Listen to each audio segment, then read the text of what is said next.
I find that in this generation, we often find it hard to make that transition from a boy to a man, because you could be 30 years old and still be a boy, or you could be 18, even 17, 16, and mentally be a man. And before, as it used to be in like the ancient times, they would have traditions, right? Rituals to where a boy would transition into being a man. We don't have that anymore in the modern day. We don't have anything like that. So this video is going to help guide, because just because you're a male doesn't make you a man, right? It's a mentality thing, and it's a mind state thing. Number one is develop discipline and accountability in whatever situation. Even as a leader, this is a very good trait. Even when it's something that's not your fault or you don't feel like it is your fault, you will often at least have to be self-critical of yourself and be like, okay, what could I have done better? What could I have done to control the outcome? So that next time if something like that arises, you know what to do. If old girl left you, you can reflect on how to be a better man, right? Not for her, but for yourself. And so being a better man, if, for example, the relationship, let's say it didn't work out, you got to think, okay, well, what could I have done better? How can I be better so that the next time I'm in a relationship, it doesn't have these flaws? Because your first anything is not going to be great. The first couple of anything is not going to be great. The first couple of videos is not going to be great. The first couple of posts you make is not going to be great. But you got to have accountability in yourself and discipline and be like, okay, what can I do to get better? And how can I keep doing this and keep trying to find better results and better outcomes? But with that, you need discipline. And in that, you need to love what you do. Long story short, it just takes growth and discomfort to get to that point. Number two is master resiliency, mentally and physically. As a man, we have hardships in life. As a boy, we're going to face hardships in life. Maybe your money's low. Maybe whatever it is, old girl left you. Like, all these things, I'm sure you could think of some. The warrior is always prepared for the battles of life. And the way he gets himself prepared is mentally and physically.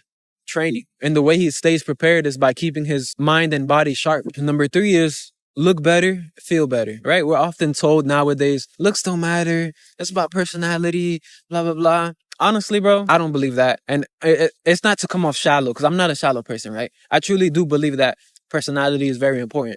But if you don't take care of yourself at all and you look like something I don't want to associate myself with, I wouldn't even get to know your personality, if that makes sense. And it might sound shallow, it might sound bad, but first impressions are everything, right? You guys could try to comfort me, try to cancel me, but you're not going to show up to an interview looking dusty and musty, right? You're not going to show up to an interview with sweats, a tank top, a beanie or a hat or whatever, totally unprepared. Like, it just doesn't make no sense. You want to show up to interview professional. And so first impressions are very important. There's a story actually that we learned in school when I was in leadership. That's the point. Is like, you want to take care of yourself. And look, with all that perception of how people think of you, all that stuff aside, let's say F what everybody else thinks. But naturally, bro, the way you treat yourself, the way you take care of yourself, and I found this to be completely true, is an inner reflection of how you see yourself and how you feel about yourself. Regardless, you should feel better, look better, because that's the start. That's the start to anything. Because that is something that you can control. And so I really want to emphasize this point of like we're taking care of ourselves. A lot of guys would write that off and be like, oh, that's fruity. Like, nah, bro. And that's why I'll always have the edge over you. Because girls notice the small details of how your fingernails look, if you got dirt under them. And you never think about this because you're just a guy, right? But it's what's that phrase? The results is in the details or something like that. Once you start going to the gym, I'm not saying you got to get 6-pack abs, but if you get good shoulders, a good chest, and get your stomach a little bit flatter and you fit into your shirt well, that's attractive and you feel better. You're like, okay, I'm looking good. And another thing about this too is like, if you're looking on networking and getting better and surrounding yourself around people that are better than you, it's like, you never know who you're going to run into out in the world. So while you look, bro, let me tell you this. And I feel like this is so true. This is superstition though. Every time I get lazy with how I dress and I just wear like Crocs and sweats and then like just a random like shirt or a pajama or something like that, and then I decide to go out like that because I feel like nobody's going to see me, I always see either somebody that I knew or know or like a girl that I think is cute. And then I'm just like, damn, like I'm dressed bummy. So you never know who you're going to meet. You could meet maybe a celebrity one day that could give you opportunity or somebody that can help you out. But if you're dressed bummy, they're not even going to look your way sometimes. You know what I'm saying? So you got to be prepared for those situations. Ever since like those couple times that it's always happened to me, I put a little bit more care into how I dress. And even from a tactical perspective, right? Like you're not going to be wearing sandals and Crocs and then there's a shooting happening. You're going to lose those sandals and Crocs, and guess what?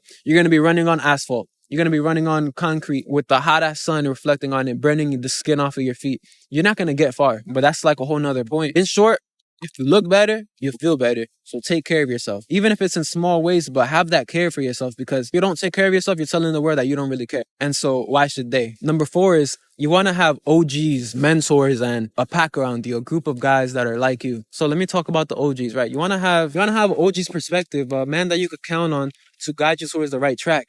Because they've lived life and have gotten a perspective that you just simply don't have. And a lot of times, especially our generation, we like to discard the knowledge of older people and be like, oh, that's Unc or oh. But in reality, they've lived life longer than you, so they have more experience than you in the aspect of life, regardless of what you think you know. But with that too, is like you gotta be careful, because never take advice from somebody that is not living the type of life you want to live, right? Or does not have something that you want, right? Because everybody always seems to have an opinion, but a lot of the times their opinions or their thoughts or whatever they think is not practical. Now let's talk about the brotherhood. You want to surround yourself around men that are like you, on your level, or better, that are interested in maybe some of the same stuff that you're interested in. And I feel like a lot of times we want guys that are exactly like us, that like exactly the same things, but it doesn't have to be that. You guys could benefit each other in different ways, right? If there's somebody that's interested in recording, but not so much in the gym, why do they got to be interested in both? Maybe he could help you record some videos while you get another friend that's interested in the gym, or maybe both, or whatever. But these are just examples, but just find guys that push you to be better and you push them to be better.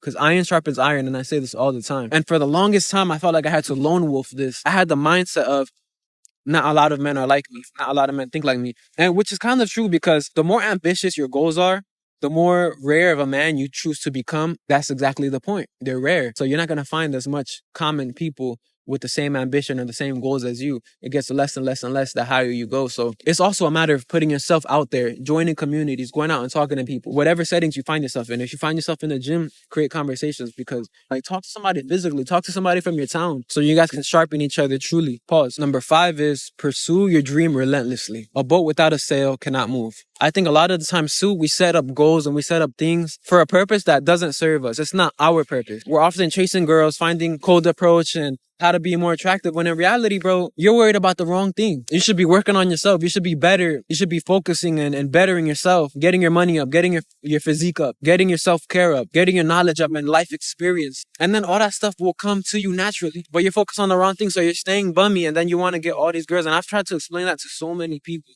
And it's hard because they think I don't know what I'm talking about. And it gets frustrating, it gets annoying, because it's like, it's the impatience. It's the impatience. You won't get the results that you want if you're trying to shortcut the system, if you're trying to cheat the system, if you're trying to find some hacky way, if you don't want to play the long game. That's why I've always found my success is playing the long game. And then people wonder why, or they start hating on me and all this stuff. It's like, why? No, pursue your dream relentlessly. Don't let nothing else distract you. No women, no video games, no partying, drugs, alcohol, no social media scrolling. Truly focus on your purpose. And if you don't know what that is, like I always say, then devote yourself to finding what it is. Because we don't have time, bro. I talked about this in a video before, so I'm not going to get into it, but you want to be great. Every man wants to be great. But if you want to stay a boy, if you want to stay playing these games, chasing these girls and distracted on his phone, like a real man provides for his family, takes care of his family, is a warrior, sharpens his mind and his body, goes after his goals and accomplishes things straight and straight to be a great man. Or you could just be the average of what everybody else is doing and worry about other things that don't truly suit you, that can come later. Define your purpose and define your why, and go at it with everything you've got. You got to learn who you want to be and what you want to do. And every day strive for it, to becoming one step closer to that. This path isn't easy, but it's 100% worth it. So what steps will you take today to better your life and to become a man? Did you earn it? But that's pretty much it, man. Actually, like, subscribe, share, all that good stuff. If you got benefit from the video, you already know, man. Peace.